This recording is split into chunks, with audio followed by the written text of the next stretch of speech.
سلطان نے ماہ جمادی الاول کی 14 تاریخ کو جب چاند کی چاندنی ساری رات پورے علاقے کو روشن رکھ سکتی تھی، باسفورس سے لے کر بندرگاہ گولڈن ہارن تک برابر لکڑی کے تختے بچھوا دیے۔ یہ سلطان کی اولو العزمی کا ایک مہیر العقول عجوبہ تھا۔ سلطان نے یہ کام ایک رات میں مکمل کرنے کا فیصلہ کیا تھا۔ اس نے 10 میل کے راستے پر تختے بچھوا کر ان پر چربی ملوا دی اور چکناہٹ سے لکڑی کے وہ تمام تختے ایک خشک سمندر بن گئے۔ فصیل شہر سے دن بھر لوگ سلطانی سپاہیوں کو تختے بچھاتے اور چربی ملتے دیکھتے رہے، لیکن وہ حیران تھے کہ آخر مسلمان کر کیا رہے ہیں۔ رات ہوتے ہی سلطانی سپاہیوں نے اپنے بہترین 80 جہازوں کو کھینچ کر لکڑی کے تختوں پر چڑھا لیا۔ ان 80 جہازوں کی ٹرین جب خشکی پر چڑھ آئی تو ان میں باقاعدہ ملاحوں اور بحری سپاہیوں کو سوار کر دیا گیا، اور پھر ہزارہا آدمیوں نے دونوں طرف سے ان جہازوں کو دھکیلنا شروع کر دیا۔ اس مقصد کے لیے ہوا کے جھونکوں نے بھی بھرپور تعاون کیا۔ چنانچہ سلطان نے اپنے جہازوں کے بادبان کھلوا دیے۔ جہازوں کی اس ٹرین کو کھینچنے کے لیے انسانوں کے علاوہ بیلوں نے بھی اپنا پورا زور لگایا۔ راستہ طویل اور دشوار گزار تھا۔ چاند کی چاندنی ہر طرف پھیلی ہوئی تھی اور چاندنی رات میں ہزاروں آدمیوں کا شور و غل، خوشی کے نعرے اور فوجی گیت فصیل شہر پر موجود عیسائی سنتے رہے اور یہ سوچ سوچ کر حیران ہوتے رہے کہ آخر آج مسلمان کر کیا رہے ہیں۔ قسطنطین نے خود فصیل پر پہنچ کر مسلمانوں کی نقل و حرکت کو ملاحظہ کیا۔ اسے عثمانی فوج کے باجے سنائی دیے، لیکن اس سے زیادہ کچھ نہ سمجھ سکا کہ مسلمان خوشی منا رہے ہیں۔ رات بھر 80 جہازوں کا یہ جلوس سفر کرتا رہا اور قسطنطنیہ کے عیسائی آخری وقت تک کچھ نہ سمجھ سکے۔ بالآخر جب صبح کے اجالے نے راز سے پردہ اٹھایا تو سلطانی لشکر کے 80 جہاز اور بھاری توپ خانہ گولڈن ہارن میں منتقل ہو چکا تھا۔ اہل قسطنطنیہ نے جب عثمانی بحریہ کے 80 اسلحہ بردار جہازوں کو گولڈن ہارن میں موجود دیکھا تو پورے شہر کی سانسیں رکنے لگیں۔ یہ کیا ہو گیا تھا؟ یہ تو ناممکن بات ممکن ہو گئی تھی۔ اہل قسطنطنیہ کو اپنی آنکھوں پر یقین نہ آیا۔ انہوں نے دیکھا کہ عثمانی جہازوں نے فصیل شہر کے نیچے ایک پل بنا دیا تھا اور اپنی توپوں کو مناسب مقامات پر رکھ کر اس طرف کی فصیل پر گولہ باری کرنے کی تیاری شروع کر دی تھی۔ یہ دیکھ کر عیسائیوں کے حواس جاتے رہے۔ قسطنطین کے جو جہاز گولڈن ہارن میں موجود تھے وہ سب کے سب گولڈن ہارن کے دہانے کے قریب آہنی زنجیر کے متصل صف بستہ تھے تاکہ کسی کو اندر داخل نہ ہونے دیں۔ شہر کے قریب بندرگاہ کی نوک پر ان کو رہنے کی ضرورت نہیں تھی۔ قسطنطین کے جہازوں نے عثمانی بحریہ کو گولڈن ہارن میں دیکھا تو ان پر حملہ کرنے کے لیے آگے بڑھے۔ بندرگاہ کے دونوں کناروں پر سلطان محمد خان نے فلفور اپنا توپ خانہ نصب کروا دیا تھا۔ عثمانی توپ خانے نے مسیحی جہازوں پر گولہ باری کی اور جو جہاز بھی آگے بڑھتا اسے بھاری گولوں کا نشانہ بنا کر گولڈن ہارن میں غرق کر دیا۔ قربان کی توپیں دھڑا دھڑ گولے پھینک رہی تھیں اور اس جنگ میں یہی وہ مناسب موقع تھا جب عثمانی توپ خانے نے سب سے زیادہ خدمات سر انجام دی۔ اس طرح یکا سمندر کی طرف سے حملہ ہونے پر عیسائیوں کو اپنی طاقت تقسیم کرنی پڑی اور وہ مجبور ہو گئے کہ شہر کی اس جانب مدافعت اور حفاظت کے لیے زبردست فوجیں متعین کریں۔ گولڈن ہارن کا پانی زیادہ گہرا نہ تھا، چنانچہ عثمانی جہاز نہایت آسانی کے ساتھ ادھر سے ادھر دوڑتے پھر رہے تھے۔ سلطان نے گولڈن ہارن پر ایک پل تعمیر کرنے کا حکم دیا اور یوں شہر کی یہ شمالی فصیل بھی خطرناک محاصرے اور یلغار کی زد میں آ گئی۔ یہ 24 مئی 1453 عیسوی کا دن تھا۔ اسی روز قسطنطین نے سلطان کے پاس پیغام بھیجا، آپ جس قدر خراج مجھ پر مقرر کریں میں ادا کرنے کو تیار ہوں۔ مجھ کو اپنا باجگزار بنا کر قسطنطنیہ میرے ہی پاس رہنے دیجیے۔ لیکن سلطان کو اس وقت اس بات کا یقین ہو چکا تھا کہ وہ شہر کو فتح کر لے گا، چنانچہ اس نے قسطنطین کو جواب دیا، اگر تم اطاعت قبول کرتے ہو تو تم کو یونان کا جنوبی حصہ دیا جا سکتا ہے، لیکن قسطنطنیہ کو میں اسلامی سلطنت میں شامل کیے بغیر نہیں رہ سکتا۔ سلطان جانتا تھا کہ قسطنطنیہ کی عیسائی سلطنت جو سلطنت عثمانیہ کے بیچوں بیچ واقع ہے جب تک قائم رہے گی خطرات اور مصائب کا سدباب نہیں ہوگا۔ وہ قسطنطین اور اس کے پیشرو قیاصرہ کی مسلسل شرارتوں سے بخوبی واقف تھا، اور پھر اب تو قسطنطنیہ فتح ہونے میں بہت کم وقت رہ گیا تھا۔ چنانچہ قیصر کے ایلچی سلطانی خیمے سے بے نیل و مرام لوٹ گئے۔ اس دوران خشکی کی جانب سے برابر حملے جاری تھے، لیکن قسطنطنیہ کی ان زبردست دیواروں پر جو 1000 سال سے دشمنوں کا مقابلہ کر رہی تھیں، ہنوز ان حملوں کا کوئی اثر ظاہر نہ ہوا تھا۔ اب عثمانی توپیں دو اطراف سے شہر کی فصیلوں پر زبردست گولہ باری کر رہی تھیں، اور بالآخر 7 ہفتوں کی متواتر گولہ باری کے بعد قسطنطنیہ کی فصیلوں میں پہلی بار 3 مختلف مقامات سے بڑے بڑے شگاف نمودار ہوئے۔ وہ فصیلیں جو صدیوں سے دشمن کے ہر تشدد کا مقابلہ کر رہی تھیں، عثمانی توپوں نے ان کا حلیہ بگاڑ دیا اور ان میں جگہ جگہ دراڑیں پڑ گئیں۔ اور پھر ایک وقت وہ آیا جب سینٹ رومانس کے دروازے کے قریب موجود چاروں برج 30 انچ قطر کے گولوں کا شکار ہو کر زمین پر آ گرے اور سطح کے برابر ہو گئے۔ اب سلطان محمد خان کو اپنے آخری حملوں کی کامیابی کا یقین ہو چکا تھا۔ سلطان نے قسطنطین کے پاس پیغام بھیجا کہ اگر وہ شہر کو اس کے حوالے کر دے تو رعایا کے جان و مال سے کوئی تعرض نہ کیا جائے گا اور موریہ کی حکومت اسے دے دی جائے گی، لیکن قسطنطین نے اسے منظور نہ کیا۔ چنانچہ سلطان محمد خان نے اپنے لشکر میں اعلان کروا دیا کہ 20 جمادی الاول یعنی 29 مئی کے روز آخری اور فیصلہ کن حملہ ہوگا۔ 19 جمادی الاول 857 ہجری بمطابق 28 مئی 1453 عیسوی کو سلطان محمد خان نے اپنی فوج میں پھر اعلان کروا دیا کہ کل الصبح شہر پر ہر طرف سے آخری حملہ ہوگا۔ فوج کو شہر میں تاخت و تاراج کی اجازت دی جائے گی، مگر اس شرط پر کہ وہ سرکاری عمارات کو کوئی نقصان نہ پہنچائیں گے۔ اس کے علاوہ کوئی عثمانی سپاہی کسی نہتے اسلحہ ڈالنے والے، امن طلب کرنے والے، ضعیف، بوڑھے اور بچوں وغیرہ کو ہاتھ نہ لگائیں گے۔ یہ خبر سنتے ہی کہ صبح کو فیصلہ کن حملہ ہوگا، مسلمانوں کے لشکر میں رات بھر خوشی کے نعرے بلند ہوتے رہے۔ ادھر شہر کے اندر قصر شاہی میں قسطنطین نے اپنے سپہ سالاروں، عمائدین سلطنت اور امراء شہر کو مدعو کر کے ایک جلسہ منعقد کیا۔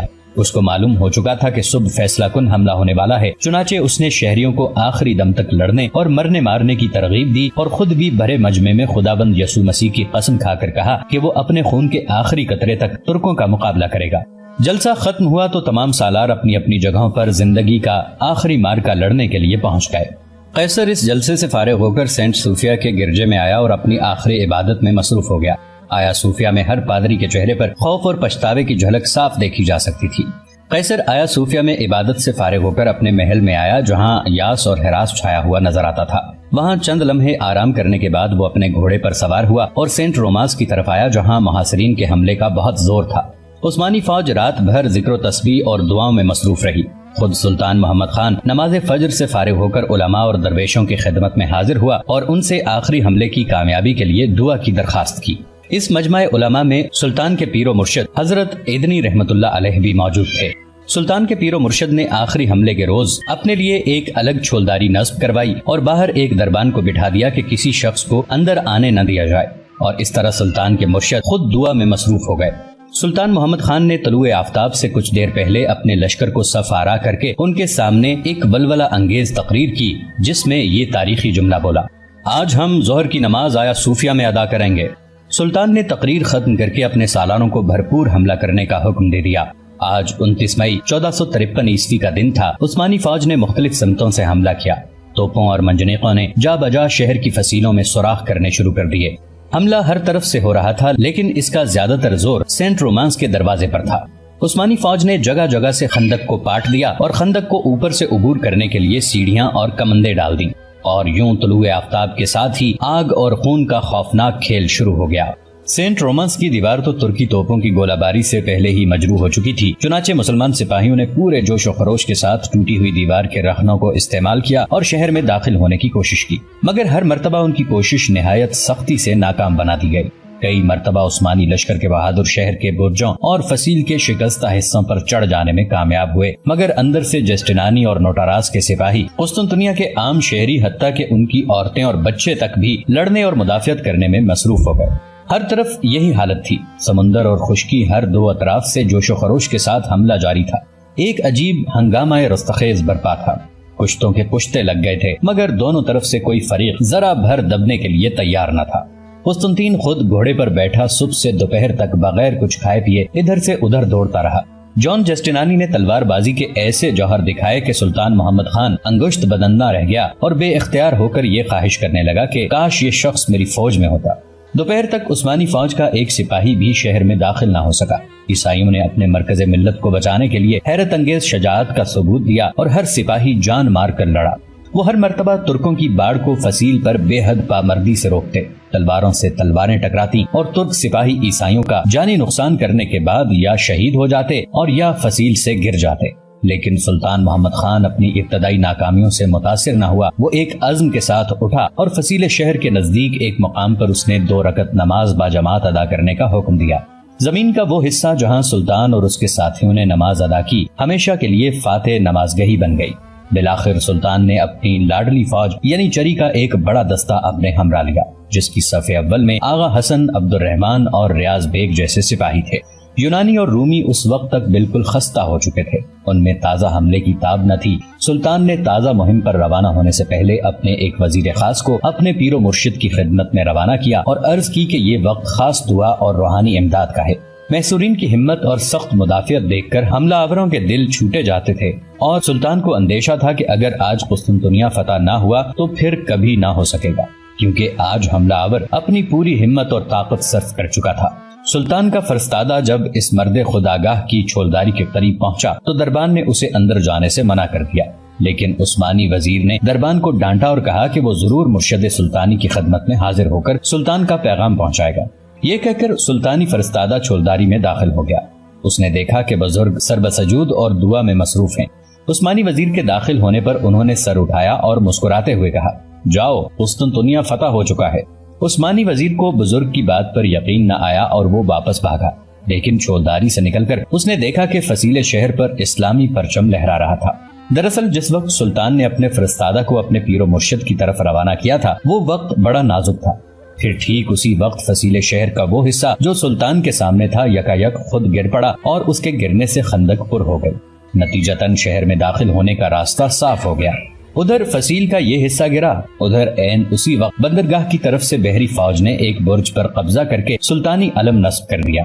اس علم کو بلند اور سامنے کی دیوار کو منہدم دیکھ کر سلطان کا ہمرکاب دستہ جس کا سالار آغا حسن تھا بلا تعامل شہر پر چڑھ دوڑا، لیکن عیسائی ابھی بھی ہار ماننے کو تیار نہیں تھے، اور اسی دوران قسطنطین کو ایک اور گہری چوٹ یہ آئی کہ اس کا بہادر سالار جان جسٹینانی جو گویا مدافعت کا روح تھا، ایک گہرا زخم کھا کر کچھ ایسا خائف ہوا کہ جنگ سے بالکل ہی کنارہ کش ہو گیا۔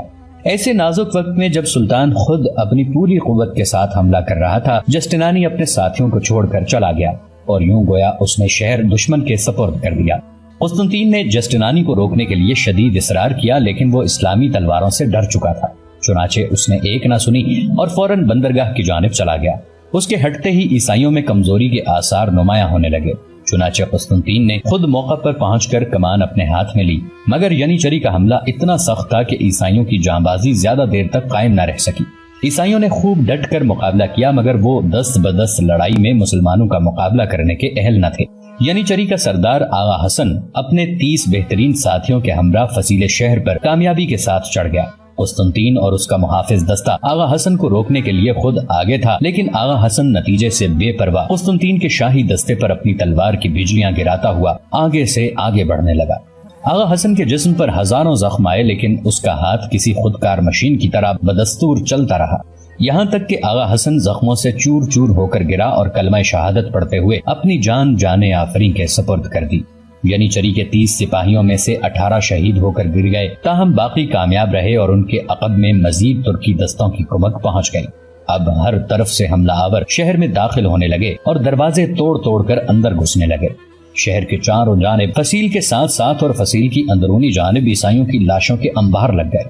اب شہر کی سب سے بڑی فصیل پر سرخ ہلالی پرچم لہرا رہا تھا۔ قسطنطین جو اب تک بے جگری کے ساتھ لڑ رہا تھا، اپنے انتہائی بہادر ساتھیوں کے حوصلہ چھوڑ دینے پر امید کا دامن چھوڑ بیٹھا اور اس نے اپنے چاروں طرف دیکھتے ہوئے با آواز بلند پکارا، کیا کوئی عیسائی نہیں جو مجھے اپنے ہاتھوں سے قتل کر دے؟ لیکن جب روم کے آخری قیصر کو کوئی جواب نہ ملا تو اس نے قیاصرۂ روم کی خصوصی پوشاک اتار کر پھینک دی اور عثمانی فوج کے بڑھتے سیلاب میں گھس کر ایک سپاہی کی طرح بہادری سے لڑتا ہوا مارا گیا، اور اس طرح اس کی موت پر 1100 سال سے قائم بازنطینی سلطنت روما کا خاتمہ ہو گیا، جس کی ابتدا بھی قسطنطین سے ہوئی تھی اور انتہا بھی قسطنطین پر ہوئی، اور اس کے بعد قیصر کا لقب ایک تاریخی داستان بن کر رہ گیا۔ سرکار دو عالم صلی اللہ علیہ وآلہ وسلم کا وہ ارشاد پورا ہوا کہ قیصر کے بعد کوئی قیصر نہ ہوگا۔ چند لمحوں کے اندر اندر قسطنطنیہ فاتحین کے پے در پے دستوں سے بھر گیا۔ پہلے تو انہوں نے فتح کے ابتدائی جوش میں بچے کچھے سپاہیوں کا قتل عام شروع کر دیا، لیکن تھوڑی دیر بعد جب یہ جوش ٹھنڈا ہوا اور اہل قسطنطنیہ کی طرف سے کوئی مزاحمت باقی نہ رہی تو عثمانیوں نے اپنی تلواریں نیاموں میں کر لیں۔ سلطان محمد خان اپنے بہادر سالاروں اور معتمد ساتھیوں کے ہمراہ گھوڑے پر سوار ہو کر اسی منہدم فصیل کے راستے شہر میں داخل ہوا اور شہر کے بیچوں بیچ سے گزرتا ہوا آیا صوفیہ کے چرچ کے پاس پہنچا۔ یہاں اس ستون کے پاس جس کے ساتھ ترکوں کی شکست کی پیشنگوئی منسوب تھی، ہزاروں عیسائی پناہ گزین تھے۔ دراصل عیسائیوں کے اعتقاد کی بنیاد ایک جوشیلے یا اختراع پرداز پادری کے الہام پر تھی، جس نے یہ بشارت دی تھی کہ ایک روز ترک قوم کے لوگ قسطنطنیہ میں داخل ہو جائیں گے اور رومیوں کا تعاقب کرتے کرتے اس ستون تک پہنچ جائیں گے جو شاہ قسطنطین کے نام سے منسوب ہے۔ لیکن بس یہی ان کے مصائب کا نقطۂ آغاز ہوگا، کیونکہ اس موقع پر ایک فرشتہ ہاتھ میں تلوار لیے نازل ہوگا اور حکم آسمانی کے ذریعے قسطنطنیہ کی سلطنت ایک ایسے غریب کے حوالے کر دے گا جو اس وقت اس ستون کے پاس بیٹھا ہوگا۔ فرشتہ اس سے کہے گا کہ یہ تلوار پکڑو اور اس سے خداوند کا انتقام دو۔ بس اس حیات آفرین جملے کو سنتے ہی ترک فوراً بھاگ کھڑے ہوں گے اور رومی فتح یاب ہو کر ترکوں کو مغلوب کر دیں گے تو ترکوں کو مغرب اور اناطولیہ سے ایران کی سرحدوں تک بھگا دیں گے۔ سلطان کا گھوڑا جب اس ستون کے پاس پہنچا تو قسطنطنیہ کے ہزاروں عیسائی سر اٹھا اٹھا کر آسمان کی طرف دیکھنے لگے۔ انہیں توقع تھی کہ آسمانی فرشتہ ہاتھ میں تلوار لیے ابھی نازل ہوگا اور ترک سلطان اپنے ساتھیوں سمیت بھاگ اٹھے گا، لیکن سلطان محمد خان اس ستون سے بھی آگے بڑھ کر سینٹ صوفیہ کے دروازے تک پہنچ گیا۔ نہ کوئی آسمان سے فرشتہ اترا اور نہ رومیوں کی شکست فتح میں تبدیل ہوئی۔ کلیسا میں جمع عیسائیوں کا ہجوم آخر وقت تک کسی غیبی امداد کا منتظر رہا، یہاں تک کہ اس کلیسا کے بارے میں یہ طلسماتی یا اعتقادی توہمات سلطان کے ہاتھوں ہمیشہ کے لیے خاک میں مل گئے۔ آج وہ سلطان محمد خان نہیں بلکہ سلطان محمد فاتح بن چکا تھا۔ قاسم بن ہشام بھی سلطان محمد فاتح کے ہمراہ آیا صوفیہ کے دروازے پر اپنے گھوڑے پر سے اترا۔ وہ یہاں کئی مرتبہ آ چکا تھا۔ سلطان ابھی آیا صوفیہ کے دروازے پر ہی موجود تھا کہ قاسم بے صبری کے ساتھ آیا صوفیہ میں داخل ہو گیا۔ چرچ کے ہال میں اس کے جانے پہچانے پادری اور راہبائیں جمع تھیں۔ ان سب نے قاسم کو چونک کر دیکھا اور اس کی فاتحانہ واپسی پر حیران رہ گئے، لیکن قاسم کو تو سونیا کے پاس پہنچنا تھا۔ اسے سونیا ہال میں کہیں نظر نہ آئی تو وہ تیزی سے بالائی منزل کی طرف بھاگا۔ وہ دو زینے ایک ساتھ پھلانگتا ہوا راہداری میں پہنچا اور تیزی سے دوڑتے ہوئے سونیا کے کمرے کی طرف بڑھنے لگا۔ قاسم نے جو ہی سونیا کے کمرے کا دروازہ دھکیلا، اس کے منہ سے بے ساختہ او ہو کی درد بھری آواز نکل گئی۔ سونیا کمرے کے وسط میں فرش پر چاروں شانے چت پڑی تھی۔ اس کے پیٹ میں ایک لمبی تلوار پیوست تھی جو صلیب کی شکل پر بنی ہوئی تھی۔ سونیا کا خون فرش سے بہہ بہہ کر دروازے کی طرف جا رہا تھا۔ سونیا خود لہو میں لت پت، آنکھیں دروازے پر ٹکائے ہمیشہ کے لیے امر ہو چکی تھی۔ قاسم دوڑ کر سونیا کے پاس پہنچا، لیکن وہ مر چکی تھی۔ اس کی آنکھیں کھلی تھیں اور وہ وعدے کے مطابق اب بھی قاسم کی منتظر تھی۔ قاسم نے سونیا کی نبضیں ٹٹول کر دیکھیں اور پھر اس کی آنکھوں پر ہاتھ رکھتے ہوئے با آواز بلند انا للہ و انا الیہ راجعون کہا۔ قاسم نے حالات کا جائزہ لے کر اندازہ لگایا کہ سونیا نے خودکشی نہیں کی تھی بلکہ اسے قتل کیا گیا تھا۔ قاسم کا ذہن فوراً شاگال کی طرف چلا گیا۔ یہ یقیناً اسی مکروہ انسان کا مذموم فعل تھا۔ قاسم کی آنکھوں میں شاگال کا تصور کر کے خون اترنے لگا۔ سلطان محمد فاتح نے اپنے سپاہیوں کے ساتھ وعدہ کیا تھا کہ وہ ظہر کی نماز آیا صوفیہ میں پڑھے گا۔ چنانچہ فوری طور پر آیا صوفیہ کے ہال سے عبادت کی نشستیں ہٹا دی گئیں اور آیا صوفیہ کے ہال میں سلطان محمد فاتح کے حکم پر اللہ اکبر کی صدائیں گونجنے لگیں۔ سلطان اور اس کے ساتھی خدائے واحد کی تسبیح و تقدیس کے لیے سربسجود ہوئے تو آیا صوفیہ کے ہال میں ایک طرف کھڑے عیسائی پادریوں کی آہیں اور سسکیاں نکل گئیں۔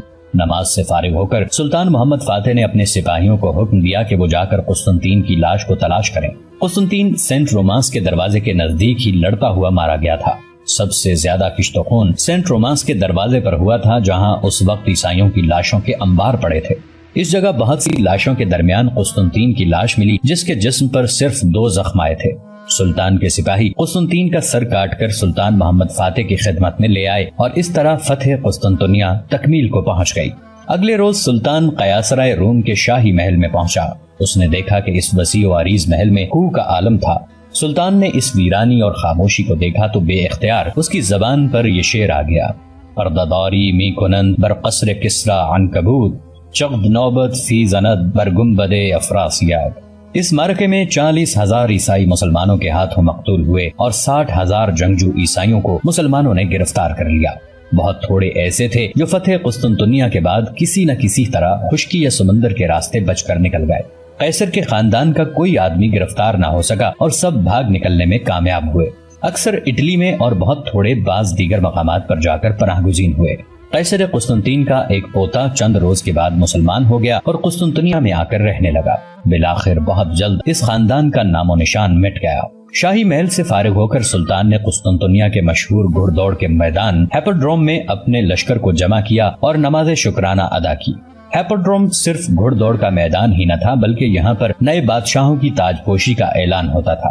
یہیں پر فتح مند جرنیل فتح کا جشن مناتے، یہیں پر مجرموں کو پھانسی دی جاتی اور منحرف عیسائی فرقوں کو زندہ جلایا جاتا۔ ہمارے اس چینل کو سبسکرائب کر کے نیچے موجود بیل آئیکن کو بھی ضرور کلک کیجیے گا۔ اگلی ملاقات تک کے لیے ہمارا اور آپ کا اللہ نگہبان۔